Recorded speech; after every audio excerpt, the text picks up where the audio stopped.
Listen, do you hear it? That's the sound of 1,000 ships crashing against rocks that were never there.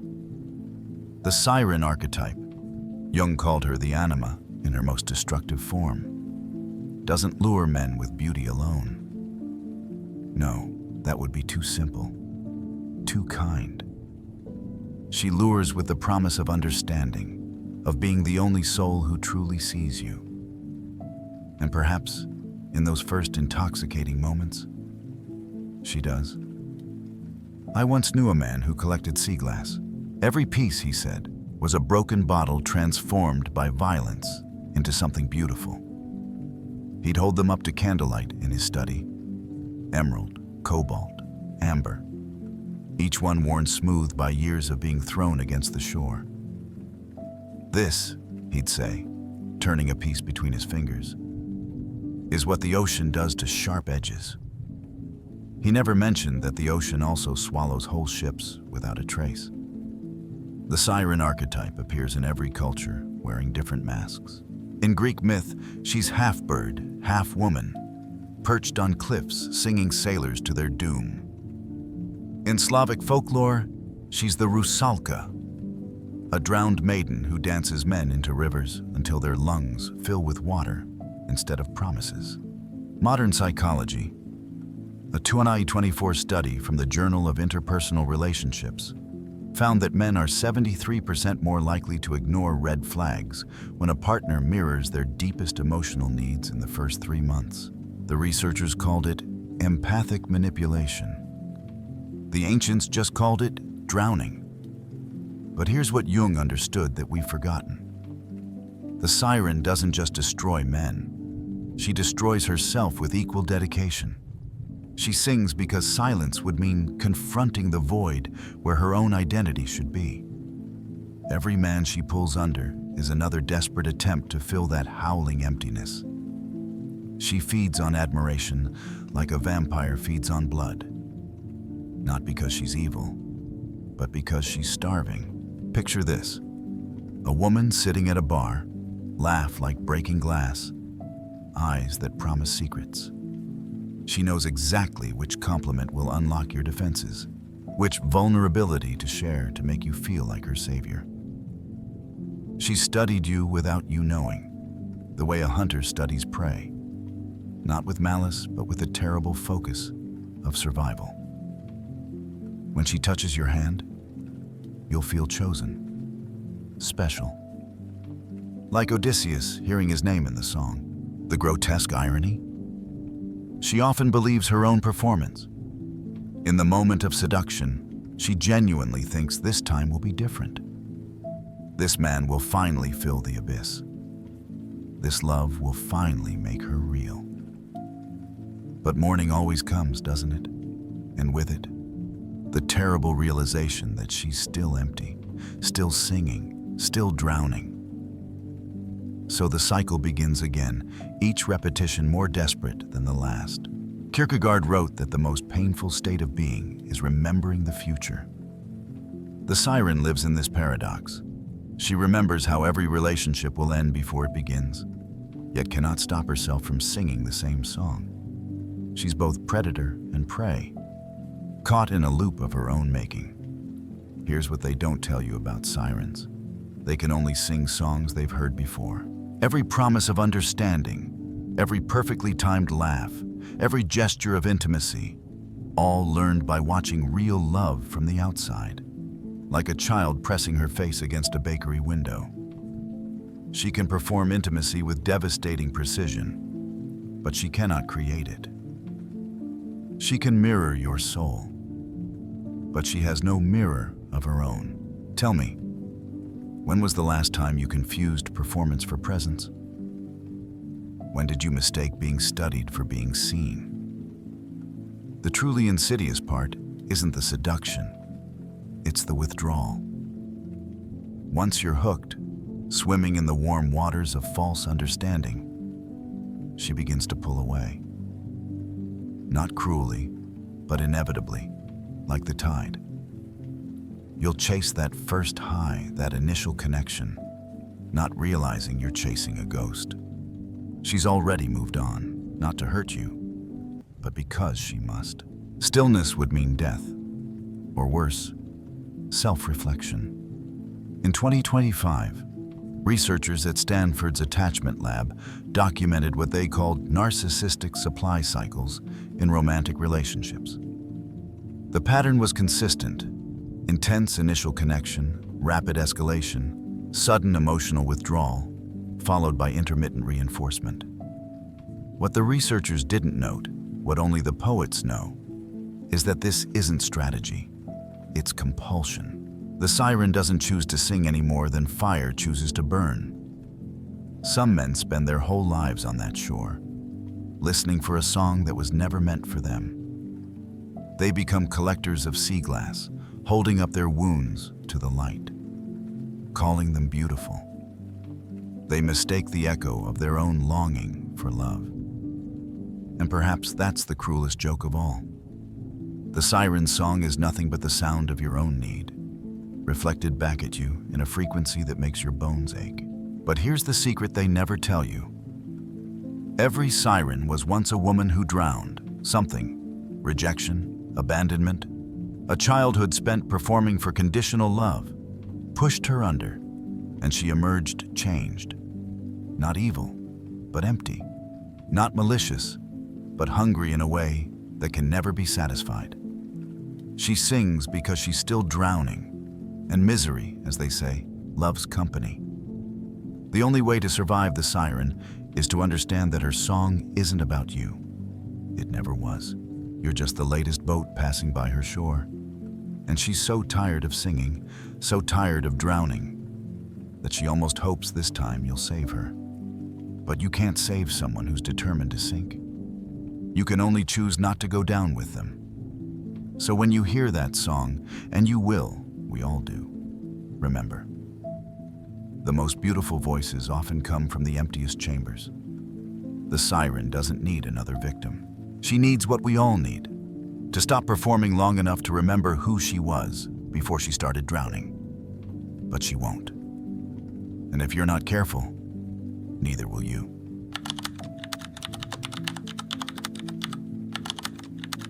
She builds a home so warm, you won't notice it's actually a tomb.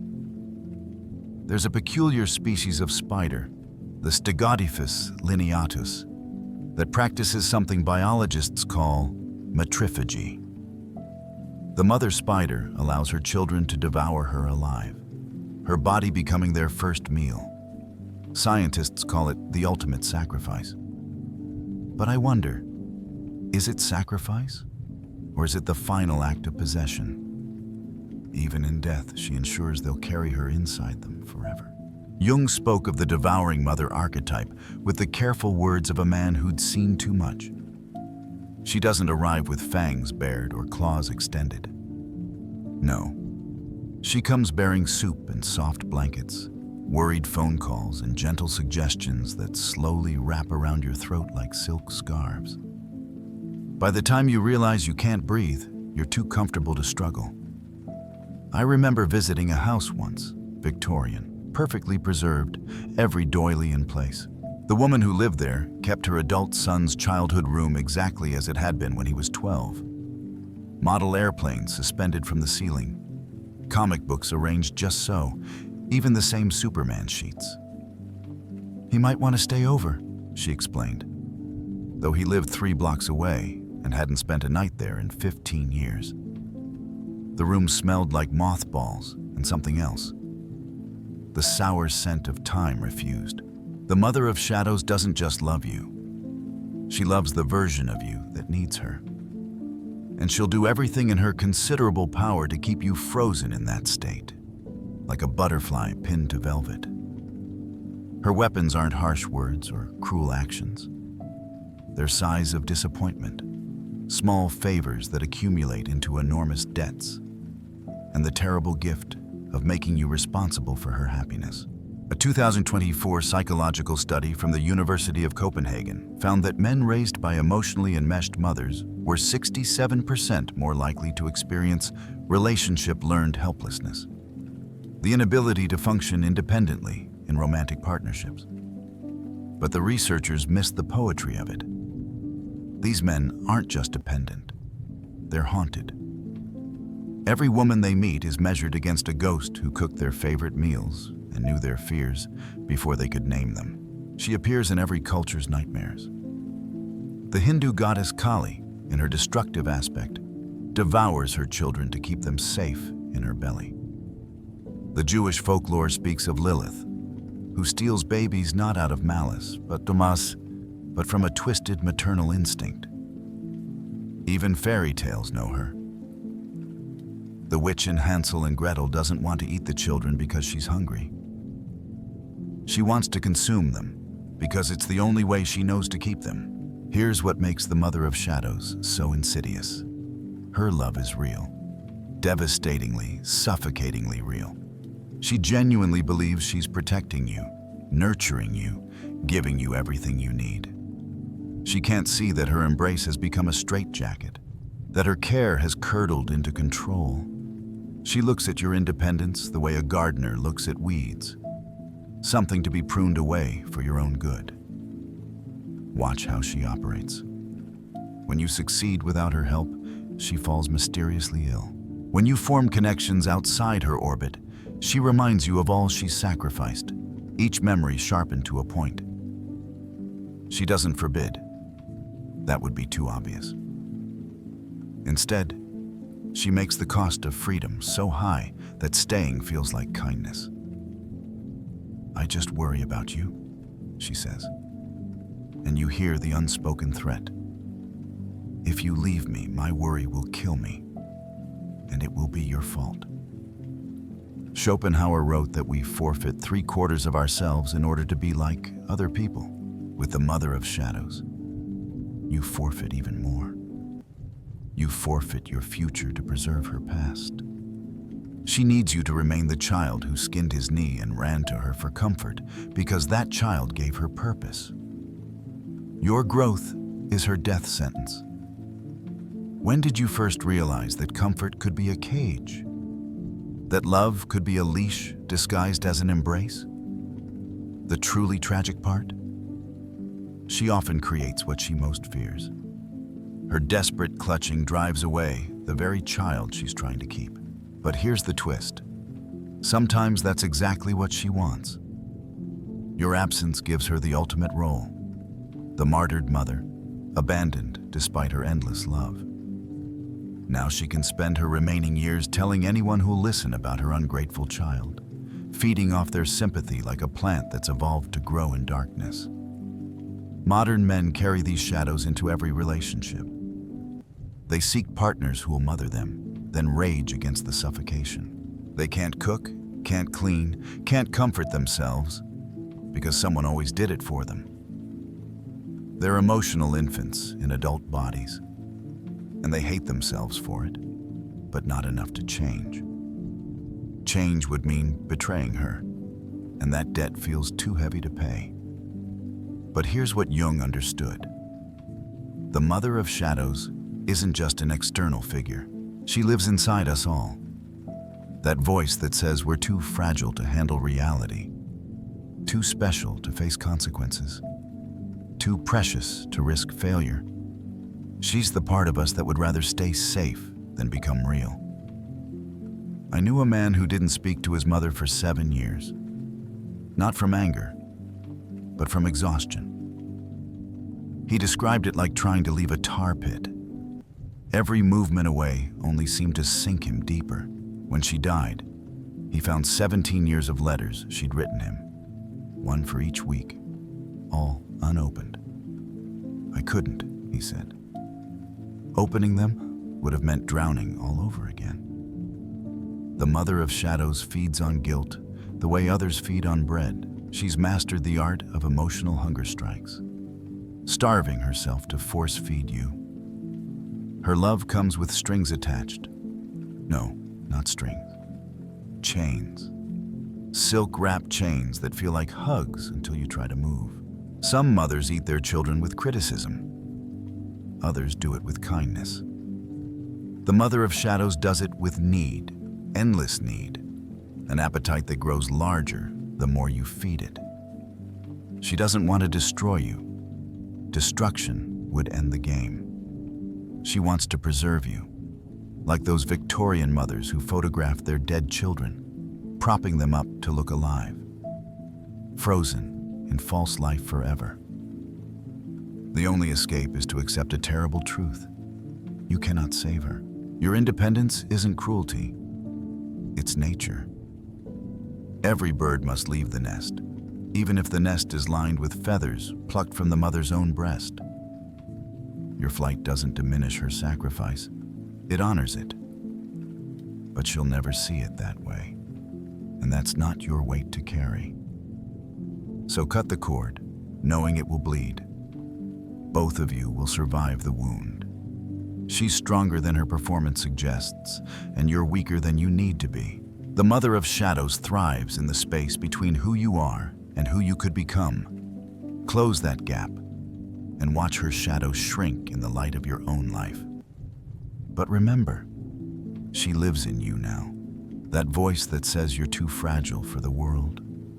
Every time you choose comfort over growth, safety over truth, you feed the shadow she planted. The question isn't whether you can escape her. It's whether you can escape the her you've internalized. Most men can't. They spend their lives in houses that smell like mothballs and missed chances, surrounded by the ghosts of who they might have been.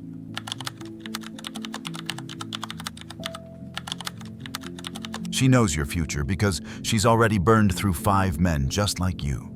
In the old Austrian mountains, they tell of the Perchta, a crone who knows if you've been good or bad, not through omniscience, but through pattern recognition. She's seen your story before, acted out by 1,000 different fools in 1,000 different villages. The only thing that changes is the names. The Oracle of Ashes doesn't read tea leaves or tarot cards. She reads the scar tissue of her own disasters. Each failed relationship, a chapter in the grimoire of human predictability. When she looks at you, she doesn't see you. She sees the ghost of every man who came before, superimposed like a double exposure. Your unique quirks, your special dreams, your unprecedented love. She's cataloged them all. You're not a person to her. You're a type. Jung called this the wise old woman in her shadow form. Wisdom curdled into cynicism, experience hardened into expectation. She's been hurt so many times that she's developed a kind of emotional precognition. She knows you'll leave before you know you want to. She knows you'll cheat before you've met the woman. She knows exactly which words will trigger which wounds, because she's mapped the entire battlefield of intimate warfare. I once watched a woman at a dinner party predict the exact trajectory of a couple's relationship. "He'll propose within 6 months," she said, sipping wine like blood. "She'll say yes, but feel trapped. They'll plan a wedding that gets postponed twice. He'll blame work, she'll blame his mother. They'll break up 3 weeks before the ceremony, and everyone will pretend to be surprised." She was right about everything except the timeline. It took 7 months, not 6. When I asked how she knew, she laughed, a sound like wind through a cemetery. I've been her. I've been him. I've been the mother. Hell, I've been the wedding cake, sweet on the outside and stale at the center. The Oracle of Ashes speaks in prophecies that ensure their own fulfillment. All men leave, she says, and proceeds to act in ways that guarantee abandonment. Love always dies, she declares, and then slowly poisons each relationship with the bitter herbs of her certainty. She's like a woman who's memorized the ending of every movie. She can't help but spoil the plot, even when she desperately wants to be surprised. A 2025 study from the Berlin Institute of Relationship Dynamics found that individuals with high relationship pattern recognition actually had worse romantic outcomes than those with naive optimism. The researchers were puzzled. How could knowledge be a disadvantage? They didn't understand. When you've seen enough patterns, every person becomes predictable. Every gesture becomes cliché. Every promise becomes a lie waiting to reveal itself. Here's what makes the Oracle of Ashes so tragic. She's usually right. Her predictions come true with eerie accuracy, but not because she's psychic. She simply learned that humans are disappointingly predictable when it comes to love. We all follow scripts written by our wounds, and she's read them all. She collects red flags like some people collect stamps. That slight hesitation before "I love you?" She knows it means you're not sure. The way you check your phone when she's talking? She's already planning for your emotional absence. She's developed a hypervigilance that catches every micro-betrayal, every seed of future disappointment. She sees the end in every beginning. Can you remember the exact moment you stopped believing in surprises? When did pattern recognition replace wonder in your heart? The Oracle appears in various forms. Sometimes she's the woman who jokes too much about her crazy ex-boyfriends. Each story a warning disguised as entertainment. Sometimes she's the one who tests you constantly, little traps and trials to see if you'll fail like all the others. She might be the woman who plans for breakups before planning dates, who keeps her apartment lease in only her name, who introduces you as "my friend" 6 months into dating because titles are just promises waiting to be broken. Nietzsche wrote about eternal recurrence, the idea that we're doomed to repeat the same experiences infinitely. The Oracle of Ashes lives this philosophy. She doesn't just expect repetition, she creates it. Her cynicism becomes a mold that shapes every new experience into the same old disappointment. Watch her language. She speaks in absolutes. Always, never, every, all. All men are the same. Love never lasts. Every relationship follows the same pattern. She's compressed the infinite variety of human experience into a few bitter pills, and she swallows them daily like vitamins against hope. The grotesque irony? Her wisdom is her poison. She knows too much to love freely, sees too clearly to trust blindly. She's like a surgeon who can't touch anyone without seeing the skeleton beneath the skin. Every kiss tastes like future absence. Every embrace feels like practice for letting go. I knew a woman who kept a journal of relationship patterns. She had charts, graphs, algorithms of affection. She could predict with 87% accuracy when a man would first say, "I love you," based on his attachment style and communication patterns. She called it protecting herself. But what she was really doing was building a prison out of probabilities. Each calculation, another bar between her and the possibility of surprise. The Oracle of Ashes doesn't just predict the future, she creates it. Her expectations become instructions that others unconsciously follow. Tell a man he'll leave, treat him like he's already gone, and watch him pack his bags right on schedule. It's not prophecy, it's programming. But here's the secret tragedy. Beneath all that ash, there's still a spark. Some part of her wants to be wrong, longs to be surprised, dreams of a love that breaks the pattern. She reads romance novels in secret, watches romantic comedies with the curtains drawn, cries at weddings even as she mentally calculates their expiration date.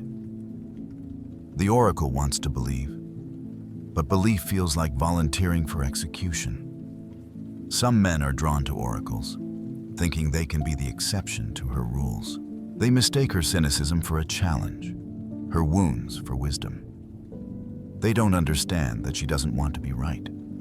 She just can't afford to be wrong again. Each correct prediction adds another layer of ash to her heart, until the spark is so deeply buried that even she forgets it's there. The only way to love an oracle is to accept that she'll never fully trust you. You can't argue her out of her patterns or love her into optimism. You can only show up consistently and patiently until your presence becomes more real than her predictions. But most men don't have that kind of stamina. They prove her right by leaving, adding another data point to her devastating accuracy. So the oracle sits in her ashes, reading the future in the burns of the past, knowing too much and feeling too little. She's not wrong about the patterns. Love does often follow predictable routes, but she's forgotten that between the patterns, in the spaces where prophecy fails, miracles sometimes happen. The tragedy isn't that she knows how stories end. It's that she's forgotten they can have different endings if you're brave enough to improvise.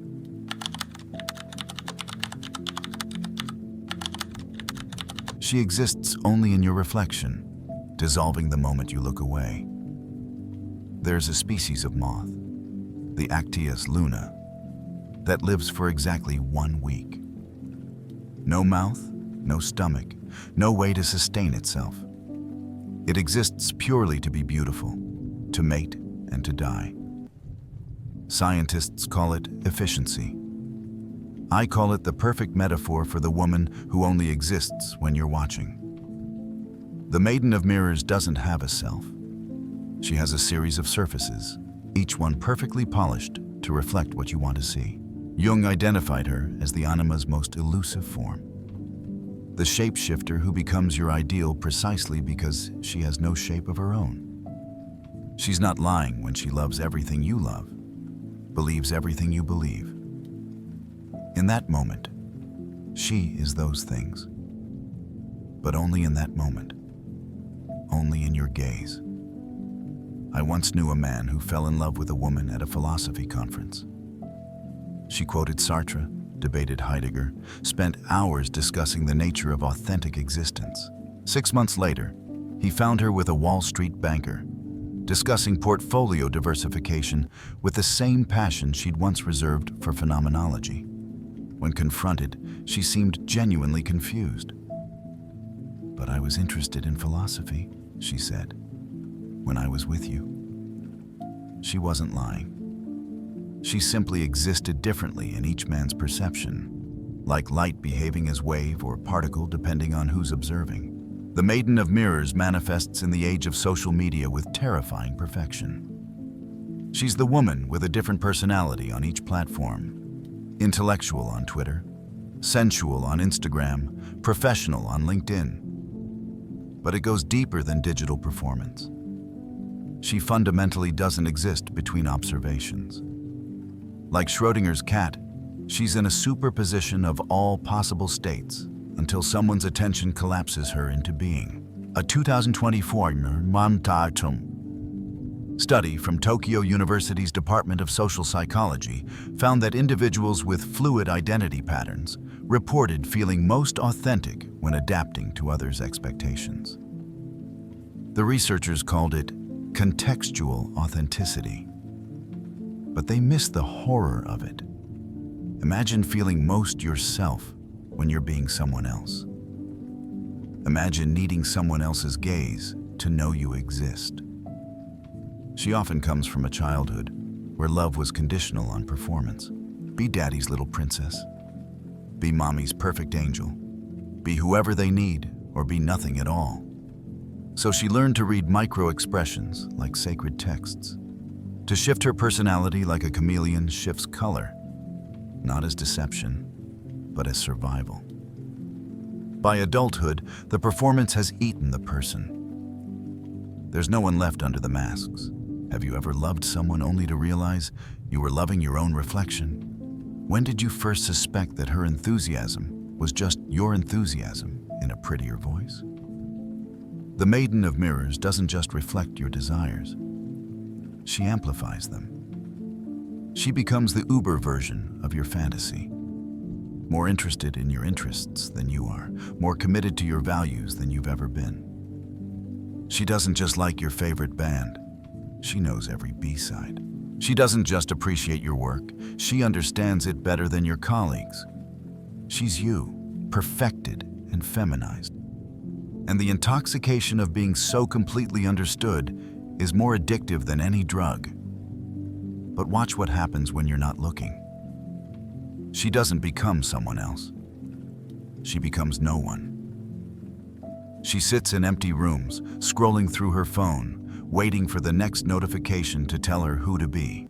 She's like those quantum particles that only exist when observed, dissolving into probability clouds the moment attention shifts elsewhere.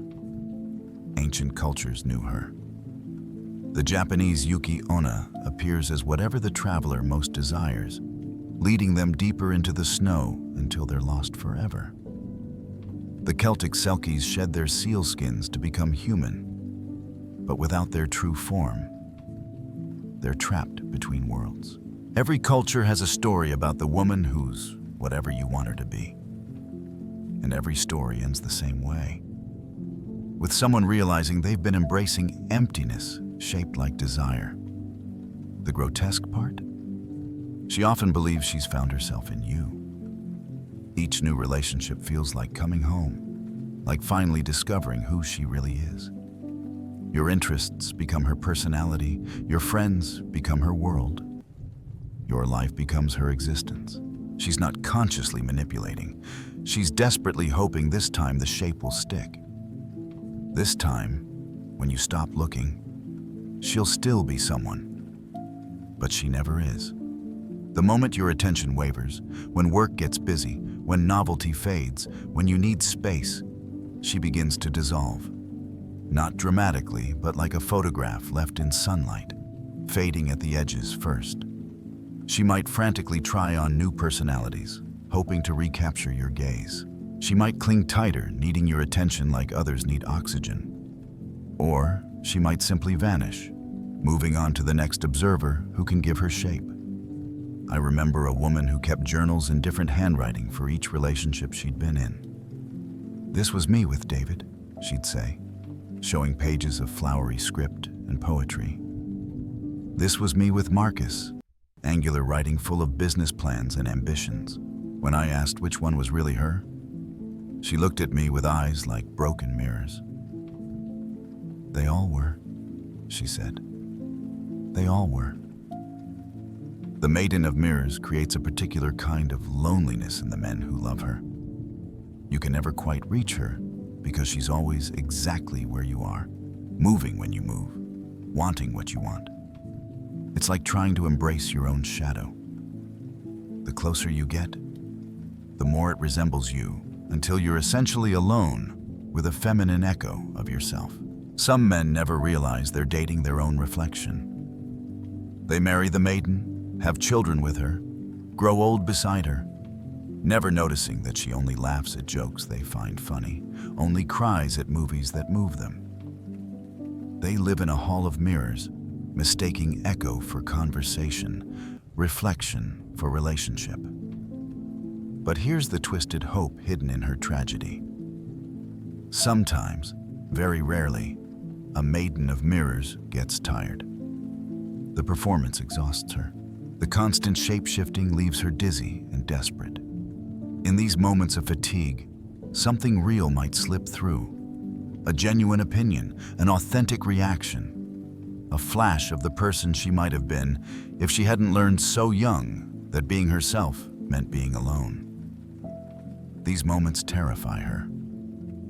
She'll quickly cover them with familiar reflections, apologizing for the deviation, returning to the safe script of your desires. But if you're paying attention, if you're brave enough to prefer the broken reality to the perfect reflection, you might encourage these glitches. You might help her discover that she can exist without being observed, that she has worth beyond her ability to mirror. Most men aren't that patient. They fell in love with their reflection and they want it back. So the maiden returns to her mirrors, each surface a prison and a home, forever trapped in the paradox of being everything and nothing, everyone and no one. She doesn't need another observer. She needs someone willing to sit with her in the dark, where there's nothing to reflect, and help her discover if there's anyone there at all. But that would require you to stop needing her to be your mirror. And most of us are too in love with our own reflection to make that sacrifice.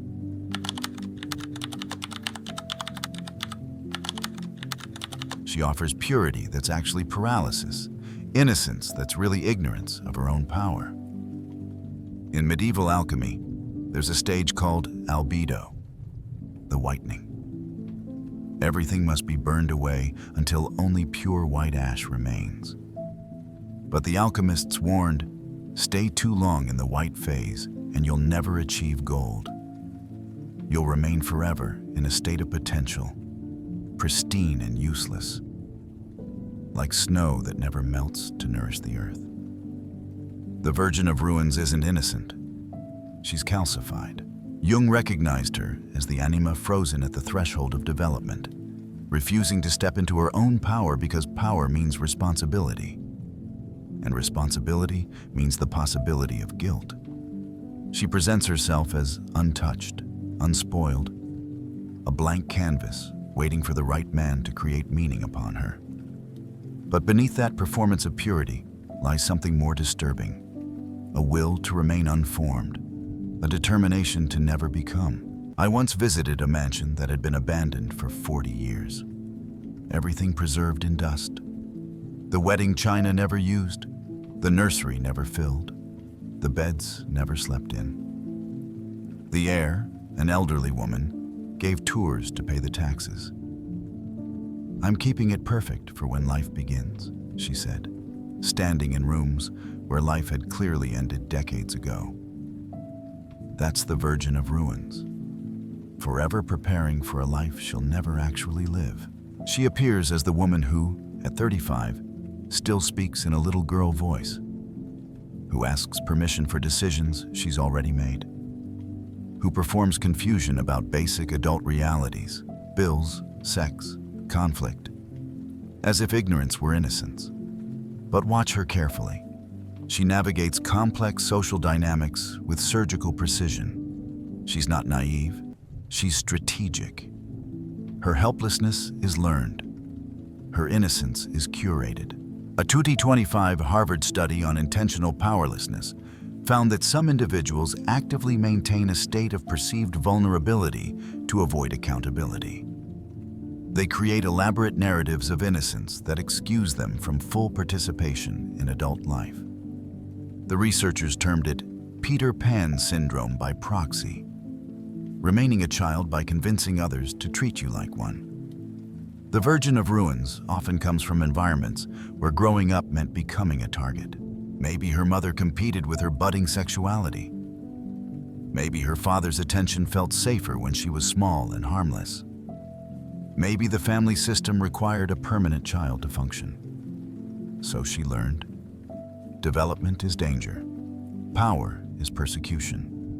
Better to remain forever on the threshold, forever about to become. When did you first mistake stagnation for purity? When did you start finding frozen potential more attractive than messy actualization? She collects men who want to be teachers, saviors, fathers, men who need to feel powerful by comparison, wise by default. She offers them the intoxicating fiction of being the first to show her the world, first to awaken her passion, first to matter. But here's the trap. She must remain asleep for the fairy tale to continue. The moment she shows growth, knowledge, or desire of her own, the spell breaks. Watch how she operates. She gasps at common knowledge like it's revelation. She frames basic adult experiences as overwhelming adventures. She creates crises that require rescue. Lost credit cards, mysterious illnesses, family dramas that only your masculine wisdom can solve. Each situation carefully calibrated to make you feel essential while keeping her essentially unchanged. Kierkegaard wrote about the aesthetic stage of existence, living in pure possibility without ever choosing, forever browsing life's menu without ordering. The Virgin of Ruins has made this her art form. She's forever almost ready to begin, perpetually on the verge of transformation. Tomorrow she'll be strong. Next week, she'll be independent. Next year, she'll finally use that degree, start that business, leave that toxic situation. But tomorrow never comes, because arrival would mean the death of potential. The mythologies knew her. Sleeping Beauty, waiting 100 years for someone else's kiss to begin her life. Persephone, forever cycling between maiden and queen, but never fully either. Every culture has stories of the eternal virgin, and they're never really about sex. They're about the refusal to ripen, the insistence on remaining forever in bud, even as the seasons demand flowering. The Virgin of Ruins creates a particular exhaustion in the men who love her. At first, her dependence feels like devotion. Her ignorance seems like innocence. Her need appears as pure trust. But slowly, the weight accumulates. You realize you're not in a relationship.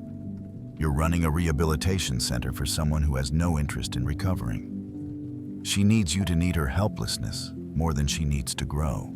I knew a man who dated a woman for 7 years, always waiting for her to be ready for the next step. Ready to move in, ready for commitment, ready for adult conversations about the future.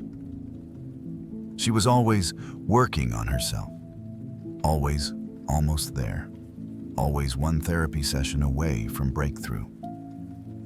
He finally realized she'd been ready all along, ready to never be ready, committed to never committing, fully developed in her determination to remain undeveloped.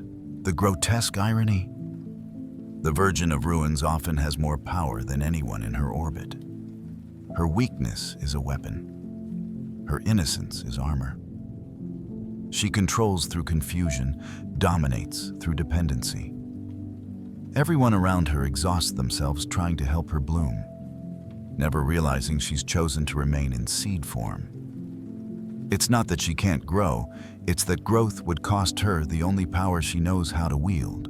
Some virgin ruins are sexual, using the promise of untouched territory to maintain control. Others are emotional, forever the wounded bird needing tender care. Some are intellectual, perpetually confused, constantly needing explanation. But all share the same fundamental characteristic. They've mistaken preservation for purity, mistaken potential for identity. The culture enables them. We romanticize the untouched, the unspoiled, the natural. We've forgotten that fruit left too long on the tree doesn't stay perfect, it rots. We've forgotten that purity isn't about remaining unchanged, but about moving through changes with integrity. But here's the deeper tragedy. Inside every Virgin of Ruins is a woman who's terrified of her own power. She's glimpsed what she could become and found it too bright, too responsible, too real. So she builds a museum to her own potential, charges admission to those who want to worship at the altar of what could be, and grows old surrounded by the artifacts of a life never lived. The saddest part? Many men prefer the Virgin of Ruins to a fully realized woman.